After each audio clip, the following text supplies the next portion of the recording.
In the business statistics, we have completed 2 lessons, and we will be seeing some more concepts in the introduction of the business statistics. In the second lesson, we have seen what are the different types of data and what are the different sources of data. To quickly recap the things from the second lesson, the data is very important to the statistics, and it plays a vital role as the complete decision making at any level, either in the government or in business and management or in any organization.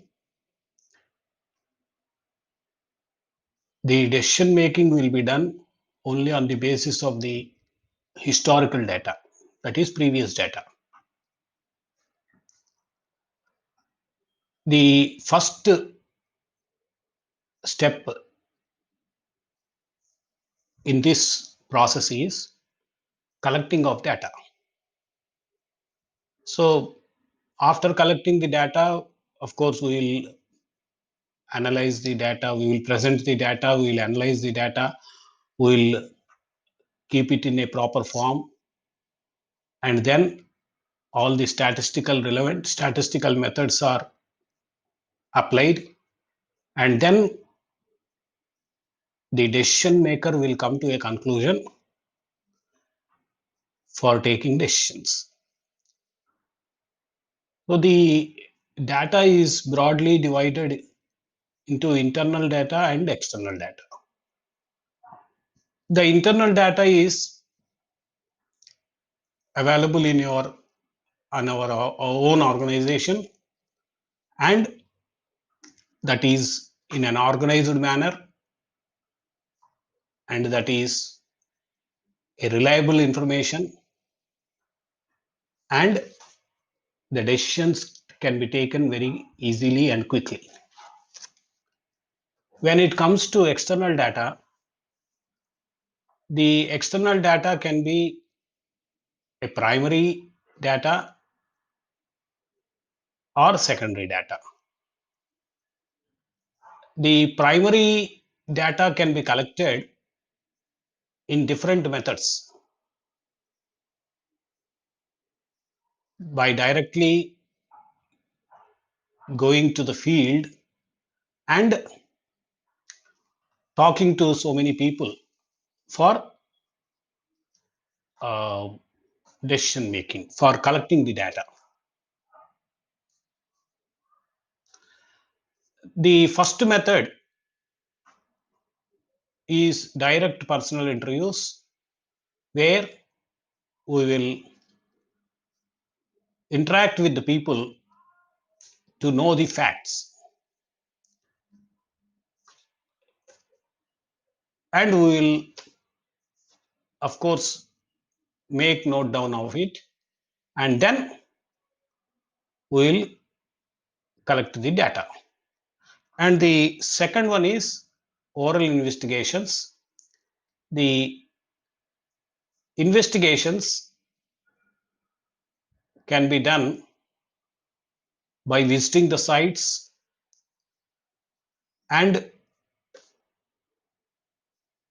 interviewing or talking with the witnesses and other relevant people orally, and then we will collect the information. And the third one is questionnaire.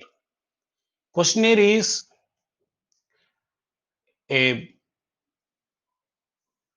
process where we will prepare the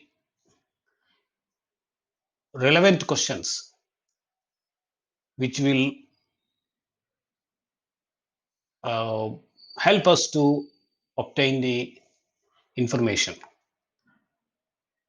The questionnaire should be relevant to the study, and more information should be drawn from the relevant people for collecting the data so that more appropriate decisions can be taken. And schedules also is a list of questions, and then we will collect the information, and then we will write the schedules questions, and then we will take the decisions. And coming to the secondary data collection, there are different sources. There are different sources for secondary data. The sources of data can be published source and unpublished source. The secondary data is normally available in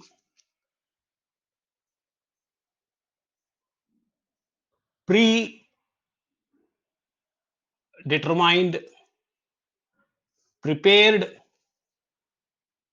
to explain a particular study, to help a particular study to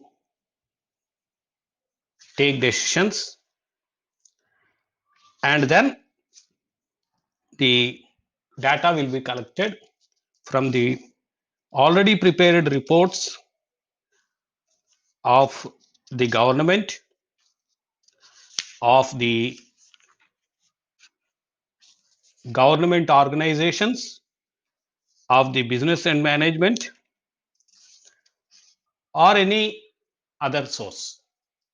The unpublished sources may be research outcome which are stored for future use, and that information can be used by anybody by following due procedures. And the limitations include inadequate and unreliable sources and errors in estimation. Of course, that is always there, either it is in primary or secondary data. But inadequate and unreliable sources can be minimized to a large extent. Now, coming to the present part of the lesson, the objectives of this lesson is, that is, on completion of this lesson, a student will be able to understand the need for classification of data, and to know and he will clearly understand the important guidelines for preparation of a table. Now we will go to classification. Classification is necessary because while collecting the information will be available mostly in raw form, and the information should be processed according to the need, according to the suitability of the study. So large data may be required in many cases.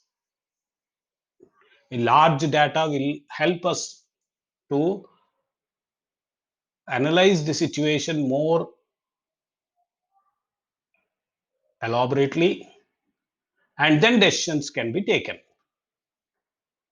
When the data is large, we have to split in parts so that the data can be understandable, and to analyze the data very easily. The large amount of data may not convey the most useful information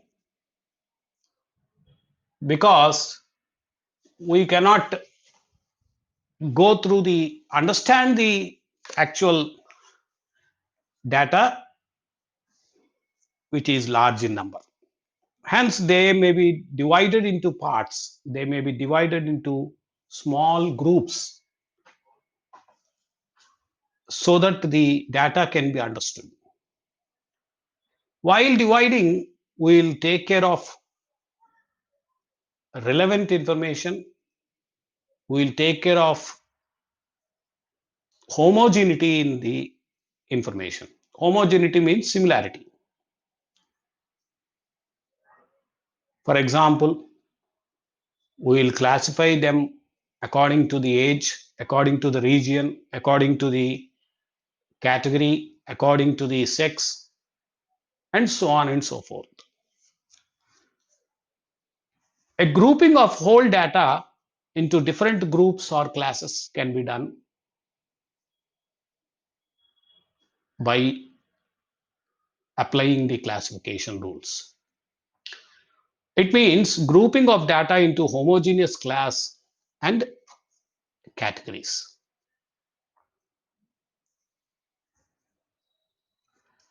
Definition of the classification is classification is the process of arranging data into sequences and groups according to their common characteristics or separating them into different but related parts. Here, different but related parts is nothing but homogeneity, what I referred to in the previous slide. The classification is a process, it is a method, it is a process, it is a procedure of arranging data into sequences. To understand the data, arranging in a proper order by sorting the data in a logical manner is very important.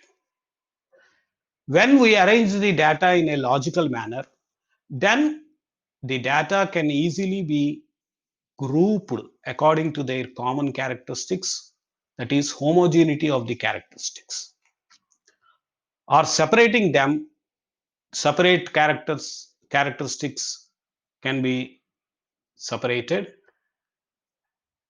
into different but related parts. And then we will see what is the need or what are the objectives of classification. Firstly, presentation of complex data in simple form. Whatever the size or volume of the data, since the data is divided into groups or classes logically by using sorting and filtering, we can make the complex data, large data in a simple form. Organize data for better understanding. The data can be arranged in a logical order, in a sorting order, so that the data can be better understood. If the data is clearly understood, then it is very easy to take decisions, bring out the relationships between variables. When we arrange the data logically, we will also keep in mind the relationship between variables of the data what we have collected. That is very, very important because the relevance of variables to each other will always help in analyzing the data and for taking proper decisions.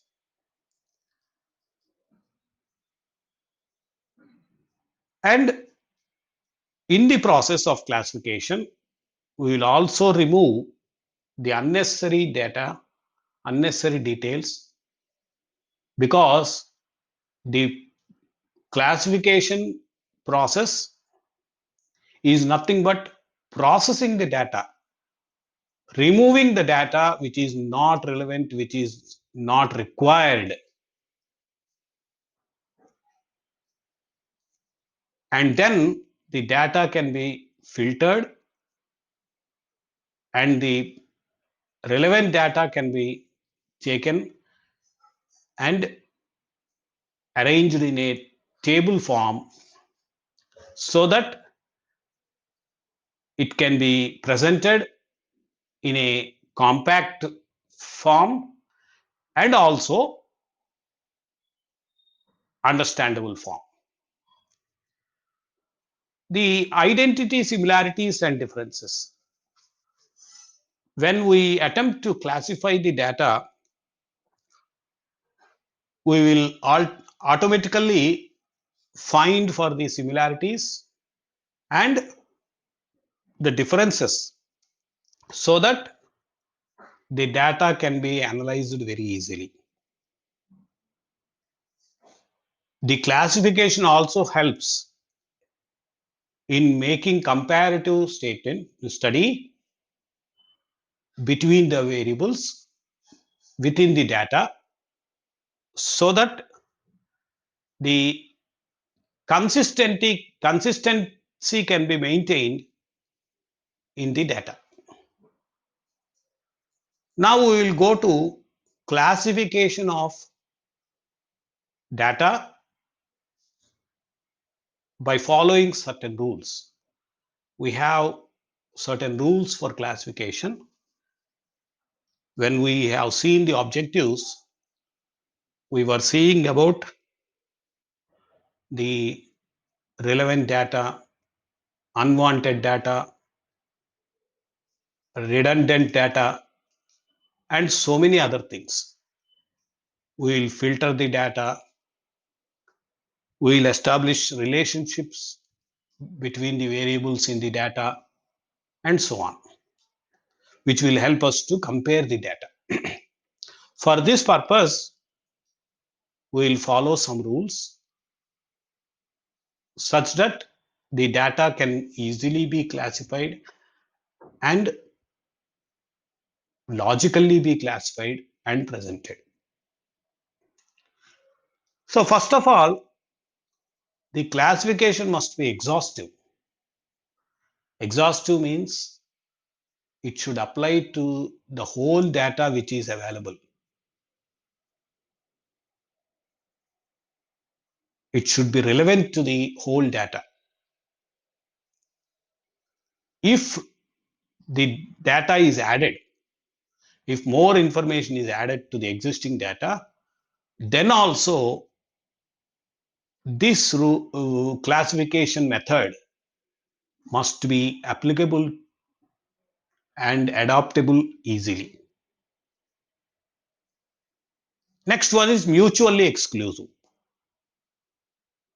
Even though there is relationship between the variables, relationship between within the data, they are mutually exclusive because one data will not depend on the other, like that.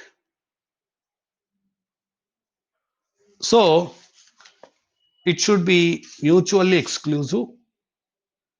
It means that every item in the data should belong to one and only one class. It should not go to multiple classes, or the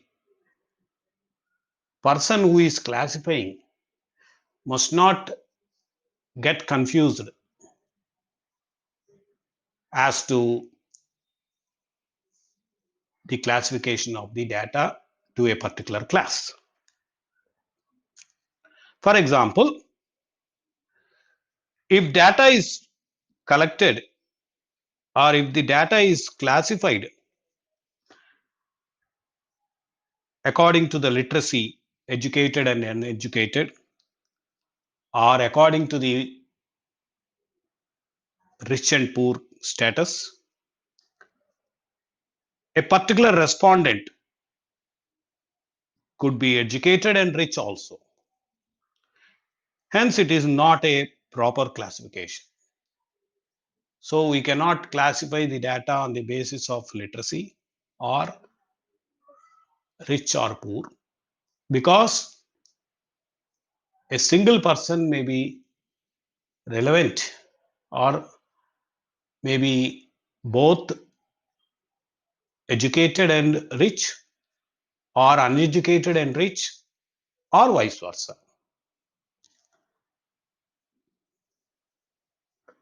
Next one is serve objective of inquiry. Objective of inquiry means the actual study. Why the actual study is being undertaken? What is the purpose of actual study? What is the purpose of actual research? What we are going to find out?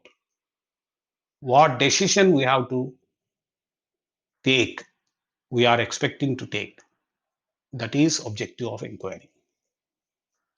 It should fulfill, the classification should fulfill that one. That is very, very important. And of course, classification should be stable. Stable in the sense, it should not violate the rules of the classification. If sales are classified by geographical areas, then selling expenses should also be classified under geographical area, and the every item relevant to this sales can be classified only in that particular mode. Each class has homogeneous items. Homogeneous means, as I said earlier, similar items. All similar items are grouped. So the homogeneity should be maintained. And the classification should be very clear and unambiguous. Should be very clear, easily understandable, easy to apply, easy to adopt, everything. And unambiguous means, ambiguous means confusion. It should not, the classification method should not confuse the people. The classification method should not confuse anybody who is working with the data or who is taking decision basing on the data. And next rule is suitable to the present purpose of study. That is, of course, in the previous slide, we have seen the objective of inquiry. This is more or less, this rule is more or less same what we are discussing now. That is suitable to the present purpose of study. It is self-explanatory statement. It is self-explanatory rule. And classification of data should be consistent. I was referring to the consistency. That means the classification should be in such a way that It should be stable. If data is being classified on the basis of geographical, that is area wise, or location wise, then we can ensure that all the areas are covered. For example, when we take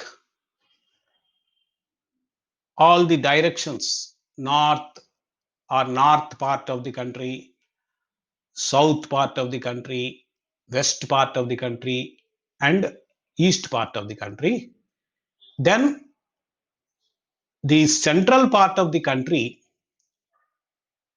should be taken care of, and we have to include each and every part of the central part in either four of the four directions, so that the data will be consistent. The classification should allow, because we have seen earlier in the objectives, comparison. The classification should allow for comparison between the classes, between the data. And of course, it should be flexible in adopting if the data is increased or if the data is decreased. Next concept is data classification on the basis of some assumptions or some point. First one is geographical classification. Second one is chronological classification. I will explain these things in detail in the coming slides. Chronological classification. Roughly, geographical means area wise, chronological means date wise, qualitative means quality wise, and quantitative means quantity wise. There are so many bases. Of course, we are taking important uh, concepts, important things, important methods of classification. Geographical classification we will take. It is based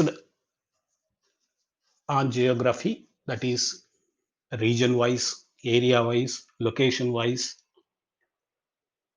For example, district wise, state wise, region wise, direction wise.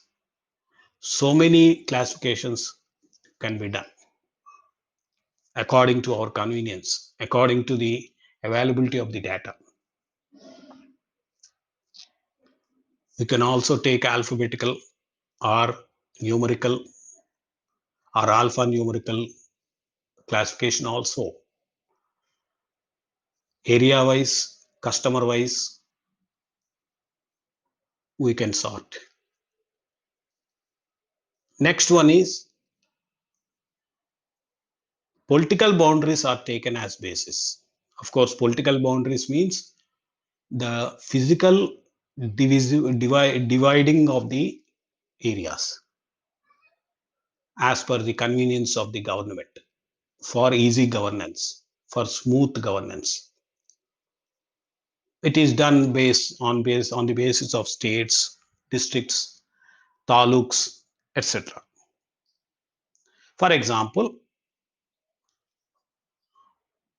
a cement bag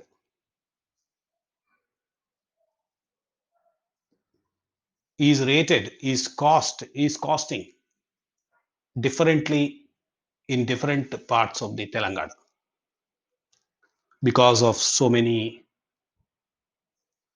reasons.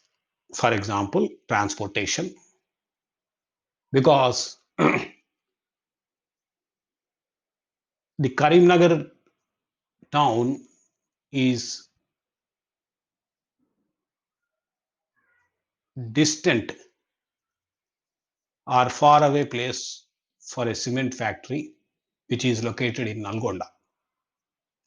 Likewise, Khammam and Hyderabad. So depending on the distance, the transportation cost will be there. So the transportation cost is the most important factor for pricing the product. Similarly, so many other concept factors are there by which we will take region wise classification of the things. Next is chronological. Chronological, as I said, on the basis of date, on the basis of time, that is yearly, quarterly, monthly, daily, and so on. Or if the data is very small, decade wise also, for every 10 years we can make classification. That depends on our suitability and availability of the data. Coming to the example for chronological, here some data is given relating to a company in Hyderabad from 2014 to 18. In one column of a table, we will present the years, and in other three columns, we will present the data for quarter 1, quarter 2 to quarter 3. Quarter is 3 months. So this is one type of classification year-wise. This data can be helpful for comparing between one year and another year, between one quarter and another quarter, and so on. Here, year is chronological and quarter is also a chronological. This is three dimensional. This way we can see, with this way we can see, and within the columns also we can see. Next is qualitative. As I said, qualitative means quality, character, or attribute given to the subject matter. Attribute means some characters like literacy, sex, religion, marital status. Marital status means married, unmarried, honesty, likewise. All these will come under classification of qualitative classification. By seeing the example, we can understand that the data is divided into grades. We can say A, B, C, D, E are the names of the candidates who are taken for study. We have classified again into boys and girls according to the sex. This is according to the quality and this is according to the sex. So again, we can easily compare the data. We can take the data very easily. We can understand the data with this classification. And coming to the quantitative classification, this classification is based on the magnitude of the variables. Magnitude means depth. That is age. Age, we can take any range. For example, 1 to 20, 20 to 40, 40 to 60, 60 to 80, 80 to 100. Or we can take 1 to 10, 10 to 20, and so on. Even income also, we can go to any extent. A person may be having only 10 rupees earnings per day, or the earnings may be in lakhs for other person. So by classifying the data in this particular method, we will classify them according to the age, income, marks, height, weight, production, sales, or any other method of classification. In the given example, here marks are given. As I said, it is range. We have taken an example of age in the previous slide. Here we are taking marks 0 to 10, 10 to 20, 20 to 30, and so on up to 50. We will try to calculate the number of students in the range of 0 to 10 marks. 15 people are there, 15 students are there in the 0 to 10 marks range. Likewise, in the 40 to 50 range, we are having 4 people, 4 students. So likewise, we can classify the data in any method we prefer according to the suitability of the data. Coming to the next concept of the lesson, that is table. Table is tabulation. Table is defined, it can be defined as which consists of rows and columns. This is somewhat relevant, or this is relevant. This is same as your Excel sheet. Excel sheet consists of both rows and columns. A table is a systematic arrangement of statistical data in rows and columns. And rows are horizontally arranged and columns are vertical. Coming to the definition of tabulation. Tabulation is arranging the data in a table form is called tabulation. Tabulation involves the orderly and systematic presentation. We have seen in rules of classification that the data should be arranged in a logical order so that it can be easily understood, it can be easily analyzed. So when we are preparing a table, we should see that it is orderly arranged and systematically presented. In the earlier methods of classification, 4 methods we have seen. In all the examples, if we try to recollect, those data are arranged in a logical, systematic, or following certain order. Of course, data is only numerical data or numerical statement of facts, which is a table is designed to elucidate, to exhibit, to explain the problem under consideration. This is given by a statistician called Connor. Next, coming to the objectives of tabulation. The objectives or the purpose of tabulation is to clarify or clearly explain the purpose of investigation. And the data, complex data, large data can easily be classified, can easily be divided simply by following the classification rules. The next objective is to analyze the trend behavior.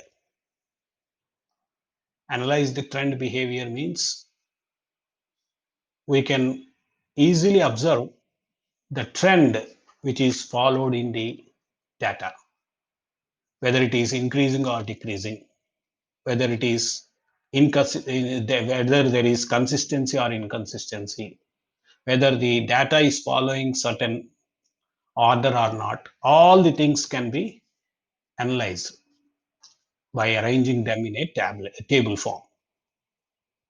And this will save the space also, because all the information will be presented in a small table which can be presented on a single page or half page, which can easily be understood, analyzed, and can take decisions.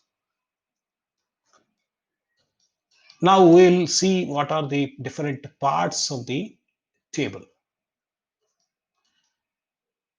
When we are preparing a table or tables which are more in number,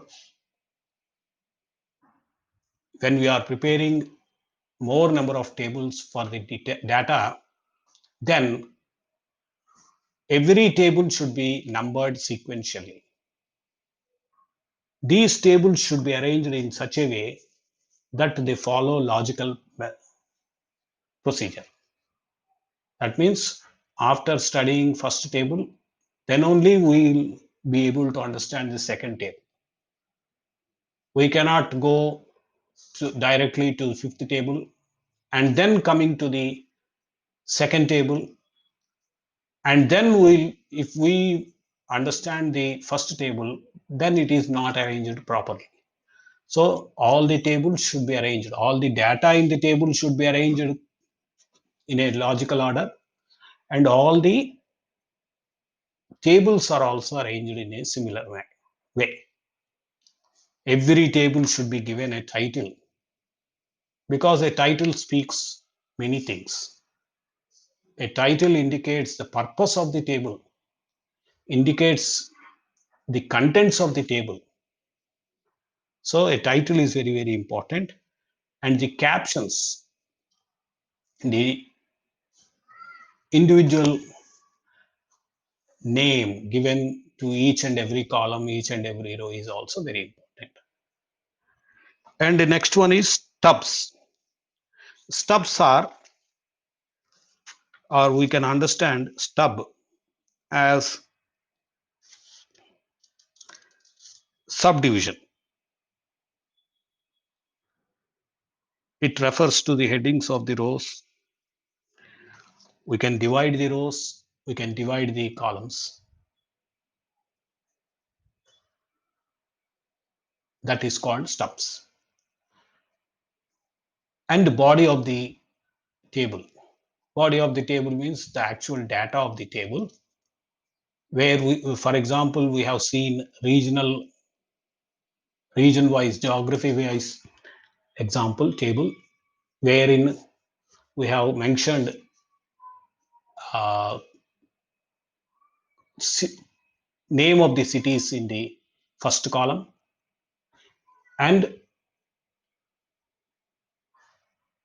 some other classification in the columns.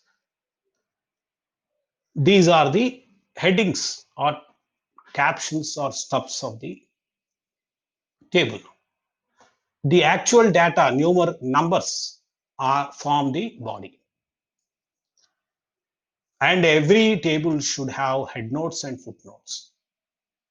If a common point is there, which is relevant to all these data, we can have a headnote or a footnote, which will explain the characteristic of the table. And also source note. Source note is very important. That is from where the data is taken, the source of data. In the second lesson, we have seen sources of data. That source should be mentioned here. Here, in this one. This source is normally mentioned at the end of the table, below the table. Some other requisites of a good statistical table is it should suit the purpose. It should be scientifically prepared. Scientifically means logically and following some order. It should be prepared. The table should be very clear in understanding. It should be easily managed. Means table rows or columns can be increased or decreased accordingly. And suitably approximated. Approximated means normally every classification can be done in a proper way. So that can be done. And columns and rows should be numbered. If no more number of rows are there, if no more number of columns are there, we can give a logical order of the columns or rows so that we can easily remember the data. For example, the rows can be named as 1, 2, 3, 4, 5, 6 if more number of rows are there.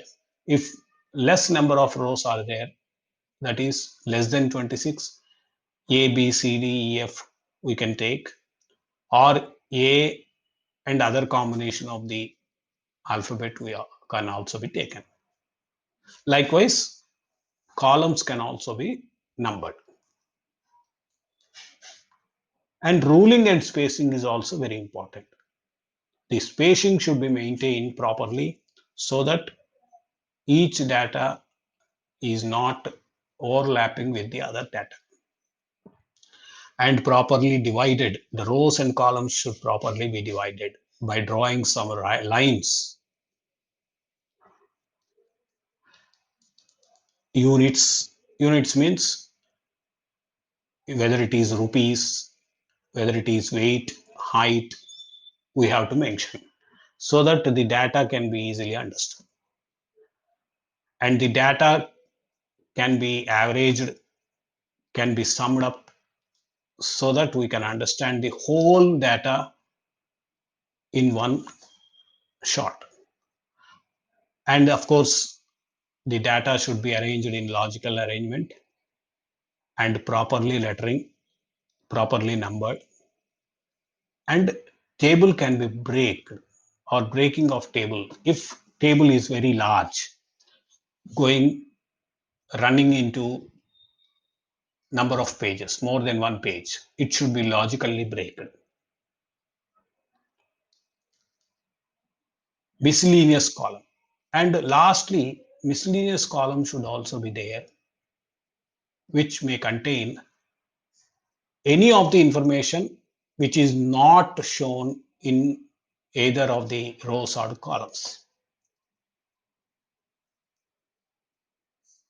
So this is about the table and tabulation.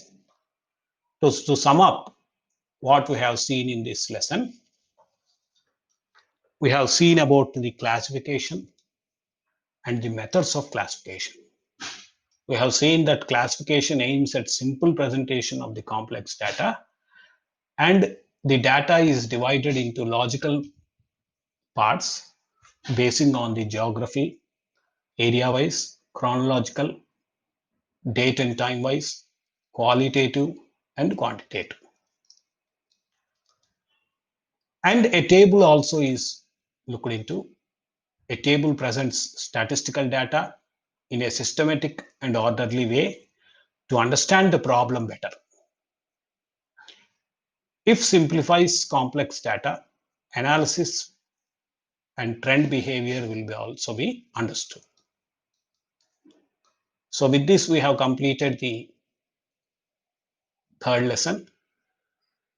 Now a student is expected to attempt this assignment. The first one is objectives of classification, or what are the objectives of classification. Second one is listing the types of classification. And of course, classification methods can be explained here. What is a table and mention the parts of the table. And lastly, explain the important guidelines, rules for tabulation of data. So thank you.